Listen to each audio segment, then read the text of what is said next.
감동적인 찬양을 하나님도 감동하시고 기쁘게 받아주신 줄로 믿습니다. 사랑하는 우리 대광교회 성도님들, 또 한국교회, 주님의 모든 교회와 선교의 현장에, 그리고 고난 중에 있는 이 모든 세상 가운데 하나님께서 감사를 회복시키는 오늘이 되기를 주님의 이름으로 축복합니다. 예배가 회복되는 그러한 날이 되고 우리의 영성이 회복되며 하나님이 주시는 회복 가운데 기뻐하고 감사하는 오늘이 될 수 있기를 주님의 이름으로 축복합니다. 오늘은 맥추감사 주일입니다. 봄철이 끝나는 지점인 7월의 첫 번째 주일날을 맥추감사 주일로 지키고 있습니다. 이것은 유대인들이 하나님의 명을 받아서 지킨 3대 절기 중에 이제 출애굽에서 애굽에서 탈출한 그 백성들이 감사드리는 유월절과 첫 열매를 감사함으로 드리는 맥추절, 그 다음에 수확이 마친 것을 감사하여서 감사의 예물을 드리는 초막절, 이 3대 절기 중에 맥추감사절에서 유래한 것입니다. 여러분, 이 3대 절기는 공통적으로 감사의 절기입니다. 세상 사람들은 내가 수고해서, 내가 씨를 뿌려서, 내가 애를 써갖고 내가 거둔 거니까 다 내 거다라고 생각하지만 우리 그리스도인들은 그게 아니고요, 모든 것이 하나님께서 주신 것이고 하나님의 권능과 주관 아래 있으며 나의 모든 것이 주님 것임을 고백하면서 성별하여 첫 열매를 드립니다 하고 감사의 예물을 바치는 것이 맥추감사주일의 의미인 것입니다. 오늘 시편 50편은 전능하신 하나님께 모든 것이 속하였음을 노래하고 있습니다.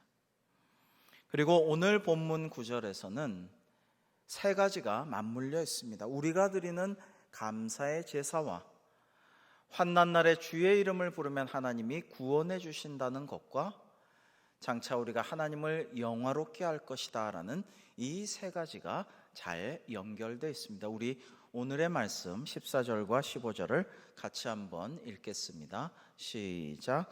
감사로 하나님께 제사를 드리며 지존하신 이에게 내 소원을 갚으며 환난날에 나를 부르라. 내가 너를 건지리니 내가 나를 영화롭게 하리로다. 아멘. 작년 맥추감사주일에는 세 가지를 우리가 말씀을 나눴습니다. 첫 번째는 감사할 것들을 찾아서 감사합시다 라는 것이었고요, 두 번째는 범사의 모든 일에 감사하되 꼭 감사를 표현합시다 라는 것이었고요, 세 번째는 그리 아니하실지라도 감사합시다 라는 것이었습니다. 작년에 주신 이러한 감사의 제목들이 올해 우리에게도 여전히 유효합니다. 오늘은 딱 한 가지만 말씀을 나누려고 합니다. 그것은 고난 중에도 감사합시다 라는 것입니다. 오늘 말씀 14절에는 전반부에 감사로 하나님께 제사를 드리며 라고 말씀하십니다. 옛날에 스코틀랜드 에딘버러에 그 알렉산더 휘테라는 목사님이 계셨는데, 이분은 늘 지난 주간에 있었던 것 중에 감사할 제목 한 가지를 갖고 감사 기도를 하고 설교를 시작하셨다고 합니다.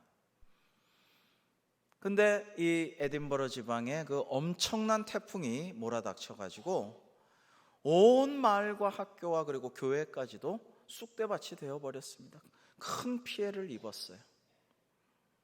그러자 성도님들이 주일 아침에 모여서 오늘은 감사 기도할 게 없으시겠지, 오늘 뭐 감사할 게 뭐 있어 라고 생각들을 하면서 목사님을 주목하였습니다.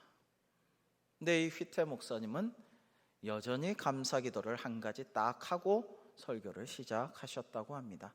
그것은 뭐냐? 이렇게 심한 태풍이 매주 오지 않아서 참 감사합니다. 여러분, 제가 이 이야기를 듣고 그렇지, 우리가 지금 코로나 때문에 고생하고 답답하고 불안하고 지겨운 가운데 있습니다마는 그동안 하나님이 우리를 얼마나 참아주시고 기다려주시고 용서해주시고 계속 이런 일이 일어나지 않도록 지금 전대미문의 사건이 이어지고 있지만은 그동안 지금까지 여기까지 인도해 주시고 참아 주시고 복 내려 주신 주님께 얼마나 감사한가 이런 생각을 하였습니다. 여러분, 요즘 예배가 저는 더 은혜롭고 감격이 많이 됩니다. 그렇다는 분들이 많이 계십니다. 여러분, 제가 마스크 쓰고 특송하는 걸 들을 줄은 정말 몰랐어요. 근데 주변이 여러 가지 정황이 안 좋으니까 사실은 부탁을 드려서 마스크를 쓰고 오늘 특송들을 다 하셨는데 그래도 더 은혜가 됩니다. 그 소리의 질이나 파장이나 이런 것보다도 굉장히 은혜가 돼요. 저도 마스크를 쓴 채로 찬양을 요즘 열심히 하고 있는데 이 마스크 안에서 진동이 막 돼요. 이게 마스크 안에서 울리고 입이 떨리는데 이것도 또 감동이 됩니다.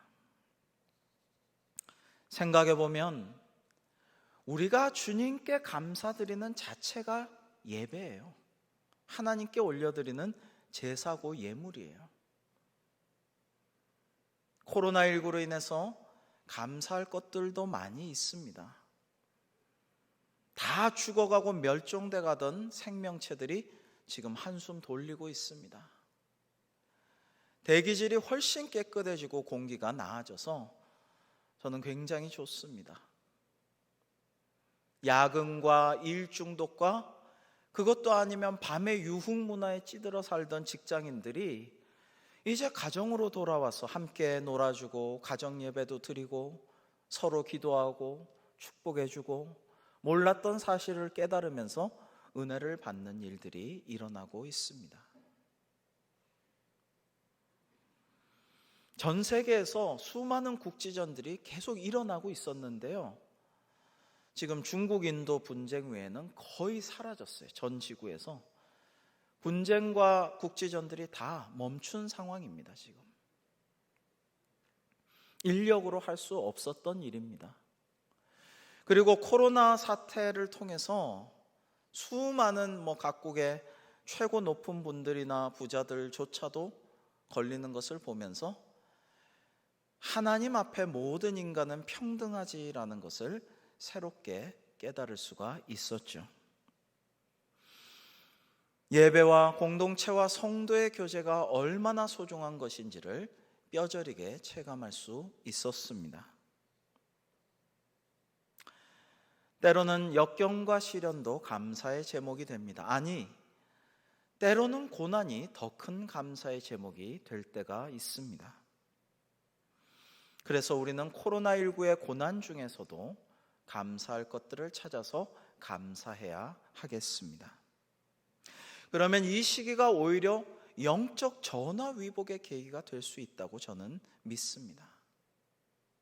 어제도 그렇고 전화나 또 이 여건이 되면은 그냥 살짝 가서 신방하고 이렇게 할 때에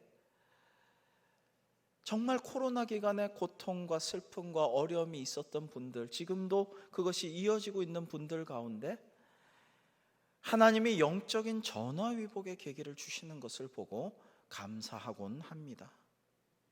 참 감사하구나. 이렇게 고난 중에서 성장 성숙시켜 주시고 더 큰 복을 내려 주시는구나, 은혜가 될 때가 있습니다. 가장 감사한 것은 무엇입니까? 가장 핵심적인 우리의 감사의 제목은 무엇입니까? 여러분, 우리가 간절히 기도했지만 내 인간적인 생각과 바람대로 안 될 때도 인생에서 많죠. 병이 낫기를 계속 기도했지만은 은혜를 주시기도 하지만 또 재발해가지고 또 아플 수도 있죠. 이제 좀 사업이 잘 되게 해달라고 내 할 거 다 했다고 하지만은 끝까지 그것이 정말 나의 바람대로 크게 성장 못하고 저무는 그런 사업이 될 수도 있습니다. 근데 이런 것들은 핵심적인 감사의 제목들이 아니라는 거예요. 진짜 핵심적인 감사의 제목은 무엇입니까?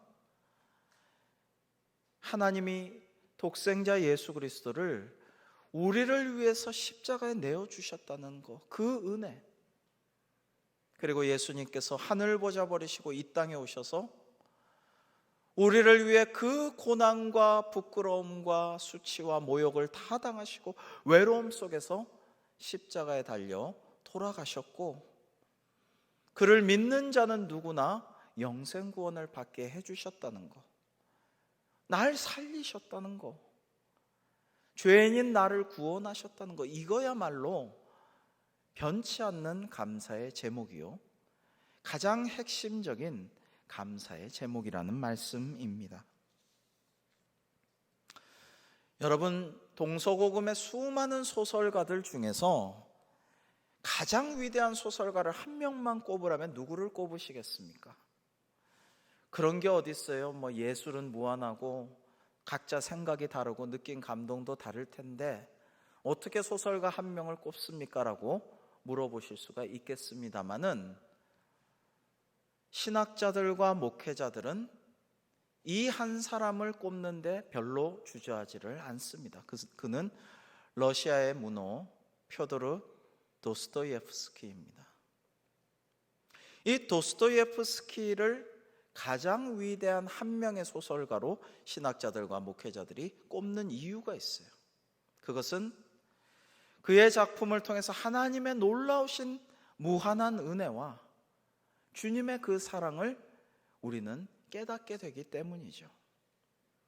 그래서 그의 소설들을 읽고 많은 사람들이 주님께로 돌아가기 때문에 이 소설은 위대하다, 이 소설가는 위대하다라고 말할 수가 있는 것입니다. 죄와 벌, 백치, 악령, 그리고 까라마조프가의 형제들과 같은 작품을 통해서 그는 어떤 신학책보다도 하나님의 은혜를 감동적으로 잘 표현해서 많은 사람들의 심령을 녹이고 주님께로 움직이게 하였습니다. 그런데 도스토옙스키는요, 이런 작품을 쓸 수 있는 상황이 되었어요. 즉 하나님이 그렇게 이끄셨습니다. 그는 청년 시절에 짜르인 러시아 황제 니콜라이 1세 반역한 단체에 소속돼 있다는 이유로 갑자기 끌려가 가지고 8개월 동안 감옥에서 불안과 공포 속에 있다가 성탄절 사흘 전날 지독하게 추운 날 아침에 사형장에 끌려가게 됩니다.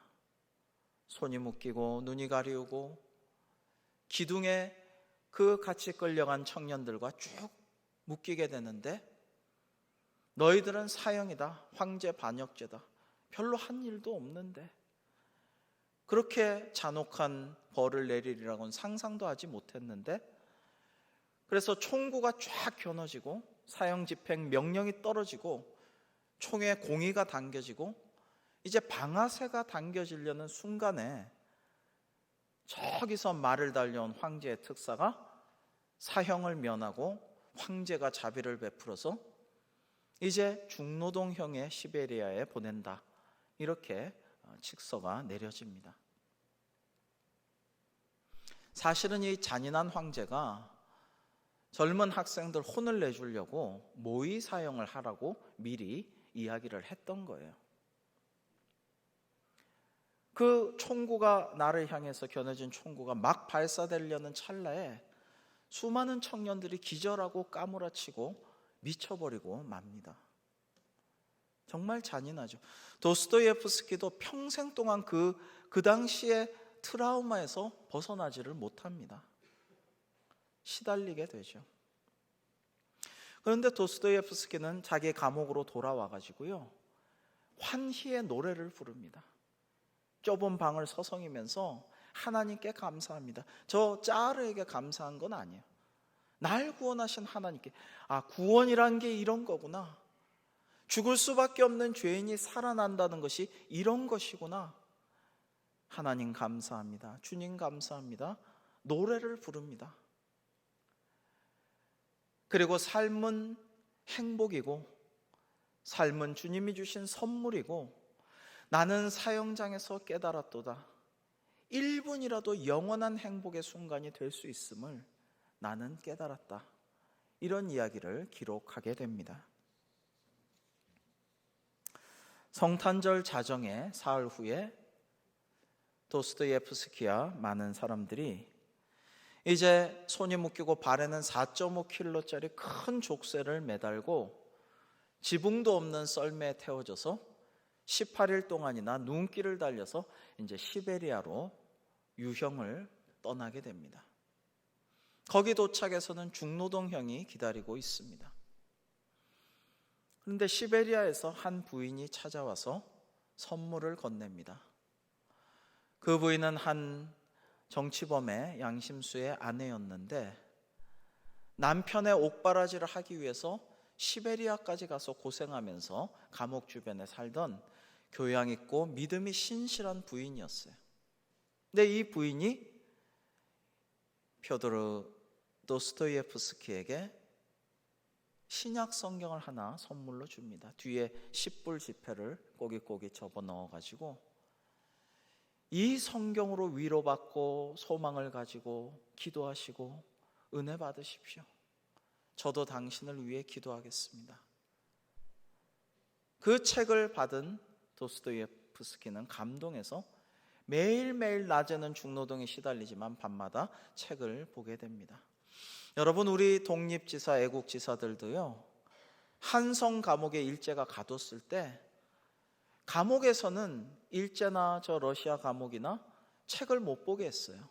요즘은 그렇지 않겠지만은 오직 성경만 허용이 됩니다. 그래서 선교사님들이 넣어준 쪽복음 조금씩 보면서 하나님의 은혜에 감동해서 거기서 월남 이상재 선생이나 우남 우리 이승만 박사나 이런 분들이, 수많은 사람들이 감옥에서 성경을 통해 회심해서 오늘날의 대한민국의 초석을 이루었다고 할 수가 있습니다. 이 도스토예프스키도 책을 좋아하는데 책 볼 것도 없고, 그리고 이미 하나님이 살려주셨다고 믿기 때문에 열심히 성경책을 읽고 또 읽고 암송하고 묵상하고 연구하고 말씀대로 기도하였습니다. 그러자 지옥 같았던 시베리아에서의 유형 생활이 은혜가 되고 감사가 되는 거예요. 실은 도스토예프스키는 간질병이 있어서, 간질병 아시죠? 여러분, 사도 바울도 알았으리라고 추정되는 이 병은 부끄러운 병입니다.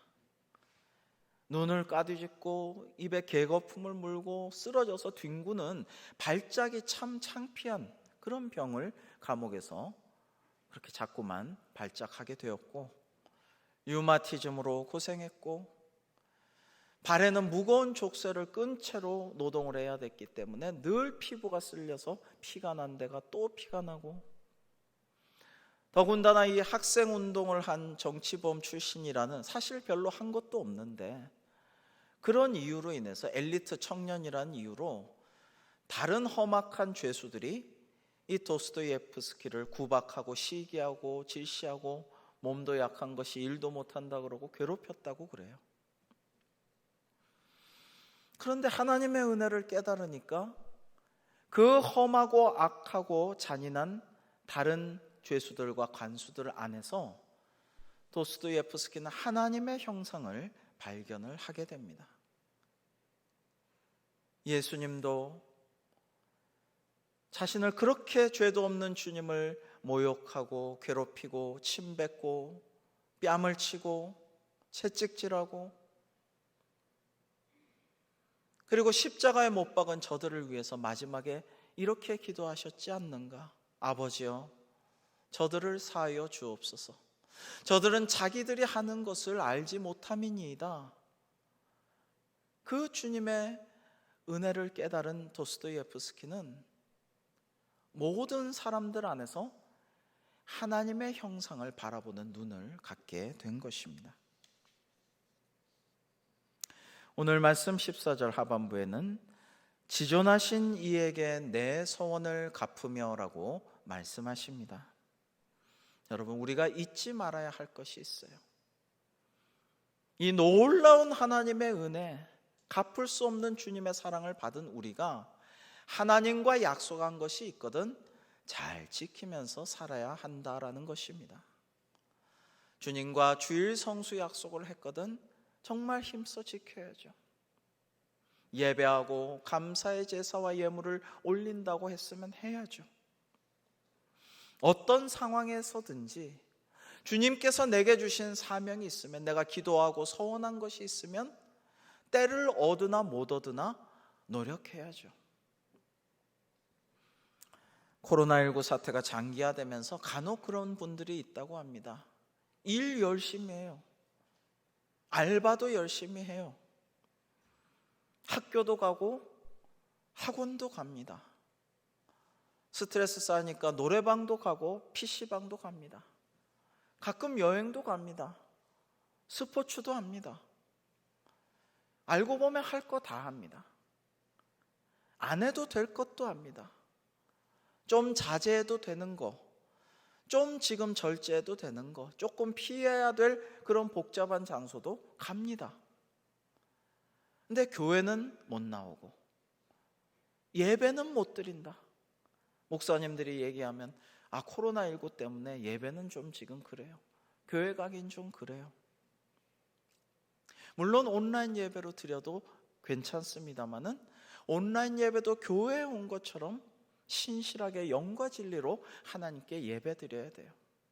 하나님을 속이거나 하나님을 만만히 보고 업신여기고 그렇게 하는 마음 자세면은 안 된다라는 것입니다. 갈라디아서 6장 7절에 사도 바울은 이렇게 말씀하십니다. 스스로 속이지 말라. 하나님은 업신여김을 받지 아니하시나니 사람이 무엇으로 심든지 그대로 거두리라. 그러므로 극심한 고난 속에서도 욥과 요나는 이렇게 기도하고 결단과 서원을 올려드리는 것입니다. 욥은요, 그러나 내가 가는 길을 그가 아시나니 그가 나를 단련하신 후에는 내가 순금같이 되어 나오리라.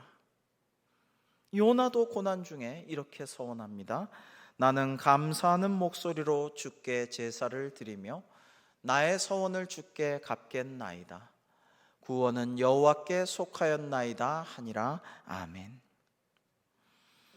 여러분, 오늘 아사벳이 시편 50편의 마지막 구절인 22절 23절은요 오늘 본문 9절 14, 15절과 비슷한 의미입니다. 우리 한번 같이 읽어보실까요? 22절과 23절입니다. 시작. 하나님을 잊어버린 너희여 이제 이를 생각하라. 그렇지 아니하면 내가 너희를 찢으리니 건질 자 없으리라. 감사로 제사를 드리는 자가 나를 영화롭게 하나니 그의 행위를 옳게 하는 자에게 내가 하나님의 구원을 보이리라. 아멘. 여러분, 제가 이 구절을 가만히 묵상하는데 마음이 오늘날 현대 사회, 이 코로나가 닥친 세상, 이런 현실을 보면서 마음이 짠하게 아려오는 것을 느꼈습니다. 하나님을 잊어버린 너희여 이제 이를 생각하라. 그렇지 않으면 건질 자 없으리라. 도스토예프스키가 죽기 2달 전에 완성한 소설, 제가 보기에는 최고의 소설, 까라마조프가의 형제들이란 책에 이런 이야기가 나옵니다. 하나님을 배제시킨다면 무슨 일이든지 앞으로 벌어질 수 있게 될 것입니다. 또 사람들은 앞으로 물질 앞에 절할 수밖에 없는 날이 곧 올 것입니다. 이 소설에서 이 도스토예프스키가 예언을 했다고 볼 수가 있죠. 20세기와 이어지는 21세기는 그의 예언이 정확히 맞아떨어짐을 보여줍니다. 사실은 러시아 국민들이 예나 지금이나 신실하고 소박하고도 뜨거운 신앙과 기도와 찬양으로 유명해요. 러시아 사람들의 신앙심은 유명합니다. 그런데 러시아 사람들이 일부러 우리에게 인간으로 오신 하나님이신 예수님을 배척하고 신처럼 구는, 신처럼 행세하는 인간을 우상 숭배하는 그런 일이 20세기에 일어나게 됩니다. 저 레닌과 마르크스와 스탈린을 예언자처럼, 아니 신처럼 떠받들게 되는 것이죠. 이러한 일들이 중국에서 모택동과 독일의 나치의 히틀러와 여기저기서 전 세계에서 자행됩니다. 그들은 하나같이 큰 전쟁을 일으켜서 수많은 사람들이나 유대인이나 장애인을 학살하고 또는 자국 내에서 비밀 경찰로 10,000명씩이나 죽이는 그런 일들이 일어나게 합니다. 악마들이 씌운 사람들이죠. 또 사람들은 돈을 숭배하게 되었습니다. 그전도 돈은 중요했지만 돈을 완전히 숭배하는 만몬 사상에 찌들게 됩니다. 그것은 하나님을 잊어버리고 멀리한 상황이 그렇게 만든 것입니다. 그래서 20세기와 21세기에는 그전의 역사를 통틀은 것보다도 더 많은 사람을 서로 죽였고 상처를 주고받고 그전보다 훨씬 더 우울해졌습니다. 바로 이 도스토예프스키의 작품을 통해서 하나님께로 돌아간 유명한 수용소 군도의 저자 노벨상 수상 작가인 알렉산더 솔제니치는 1983년 템플턴상 수상 연설에서 이렇게 말합니다. 소련에서 6천만 명이나 되는 인명을 삼켜버린 혁명이 오늘날 철저히 실패한 요인은 제가 어린 시절 어르신들이 하던 말씀, 그것을 내가 되풀이해서 들려드릴 수밖에 없습니다. 그것은 사람들이 하나님을 잊어버렸어. 그래서 이 모든 일들이 지금 일어나고 있는 거야 라는 그 말입니다 라고 말했습니다. 이어지는 23절 말씀에서는 하나님께 감사로 제사드리는 성도는 주님을 영화롭게 하며 주께서 그를 구원하시겠다 약속하시니 그래도 위로가 됩니다. 소망이 있습니다. 그러므로 우리는 고난 중에도 감사해야 합니다. 그것이 중요합니다. 고난 가운데도 감사의 제사를 드릴 수 있어야 하는 것입니다. 그러면 하나님께서 계속 그 고난 가운데 있게 하지 아니하시고 우리가 감당하지 못할 시험까지 허락하지 아니하시고 우리를 고난에서 건져주실 것입니다. 환난 날에 나를 부르라 내가 너를 건지리니라고 15절에 말씀하셨습니다. 그러므로 우리는 환난 날에 주님의 이름을 부르며 다른 헛된 것들, 허탄한 것들 찾을 것 없단 말입니다. 주님의 이름을 부르면서 기도하면 주님께서 우리가 그동안 순경 가운데 처했든지 이제 역경 가운데 처했을지라도 주님의 이름을 부르면 모든 것이 합력하여 선을 이루게 하여 주실 것입니다. 우리의 경험들, 고난 중에 쌓인 회개와 기도, 우리의 삶의 방향 전환, 우리의 모든 노력들을 통해서 하나님은 더 좋은 것을 예비하실 줄로 믿습니다. 마지막으로 15절에는 네가 나를 영화롭게 하리로다 라고 말씀하십니다. 놀랍게도 부족하고 연약하고 죄 많은 저와 여러분, 우리를 하나님께서는 우리가 하나님을 영화롭게 할 것이라고 사용하여 주신다는 것입니다. 얼마나 감사한 일입니까? 여러분, 사람들은 사람들의 됨됨이를 평가합니다. 저 사람은 인격이 좀 그래. 저 사람은 말본새가 틀렸어. 저 사람은 뭐 너무 좀 같이 하기가 좀 어려워. 이런 말을 많이 하죠. 근데 하나님은요, 사실 알고 보면 우리의 됨됨이를 그렇게 신경 쓰지 않으시는 걸 알 수가 있어요. 그리고 우리의 공로를 그렇게 다 측정해서 그대로 우리에게 복을 주시고 상을 주시고 임무도 사명도 그만큼 시키시고 그렇게 안 하시는 것을 우리는 발견하게 됩니다. 오직 하나님은 사랑이심으로 우리를 사랑하시지 않을 수 없는 주님의 성품 때문에 우리가 죄가 많아도 사랑하시고 연약해도 사랑하시고 쓸모없어도 은혜를 베푸시고 오직 주님의 은혜를 믿고 받아들이기만 하면 하나님의 놀라운 은혜가 우리 가운데 넘칠 줄로 믿습니다. 이게 은혜라는 것입니다. 도스토옙스키가 위대한 작가라고 말씀드렸지만 인간적으로 완벽한 사람 아니었습니다. 전혀 거리가 멀었어요. 많이 멀었어요. 간질과 류마티즘 등 육신의 고통들과 모의 사형과 시베리아 유형 생활 중노동형으로 인한 트라우마, 스트레스 이런 것 때문에 정말 정신적으로도 고생을 많이 하고요. 예술가답게 흐트러지고 대책 없는 생활을 많이 하여서 주변에서 그를 존경하는 사람은 거의 없었습니다. 그러나 그는 자신의 놀라운 문학적 재능을 통해 그리고 하나님께서 주신 고난을 통해서 하나님께 영광을 돌렸습니다. 유명한 죄와 벌이라는 소설이 있죠. 거기서 한 청년이 나옵니다. 라스콜리니코프라는 이 청년은 니체의 초인 사상에 경도되어 있고, 그리고 자격이 되는 사람은 쓸모없는 생명 인간을 죽여도 된다라고 생각합니다. 오히려 그런 경험을 쌓기 위해서 전당포 높아 살아있을 아무런 가치도 없다고 생각되는 할머니를 죽여버립니다. 죄책감 같은 건 없습니다. 비열한 인간입니다.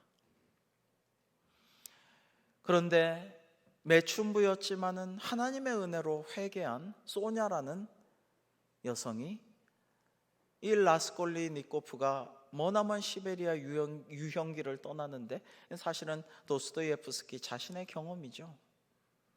그 고생길을 따라가서 전도하고 주님의 사랑을 전하고 마침내 그 마음을 녹이고 감동시켜서 구원을 얻게 합니다.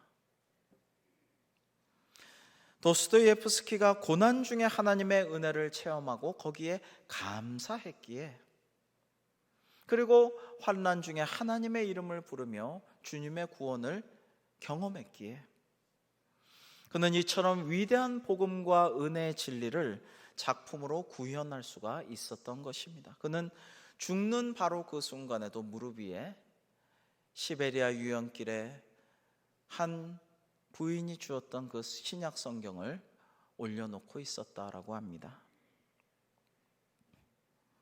우리 오늘 말씀 14절과 15절 마지막으로 같이 한번 읽어보겠습니다. 시작. 감사로 하나님께 제사를 드리며 지존하신 이에게 내 소원을 갚으며 환난 날에 나를 부르라. 내가 너를 건지리니 내가 나를 영화롭게 하리로다. 아멘. 그러므로 우리는 전능하신 하나님의 약속을 믿고 감사하며 예배하고 기도하면서 소망 중에 주님의 도우심을 기다려야겠습니다.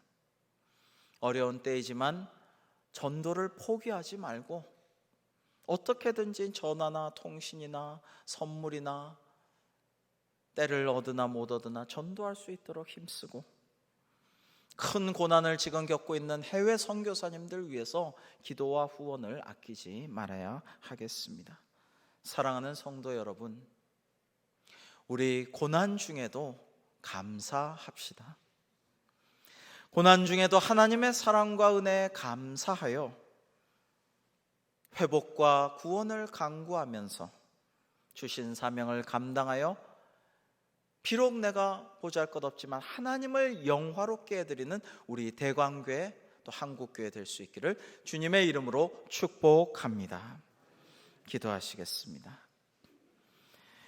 하나님 아버지, 맥추감사주일 주신 말씀대로 고난 중에도 감사하며 주님께 영광 돌리는 우리 모두가 되기를 간절히 소망하오며 감사하옵고 예수님의 이름으로 기도합니다. 아멘.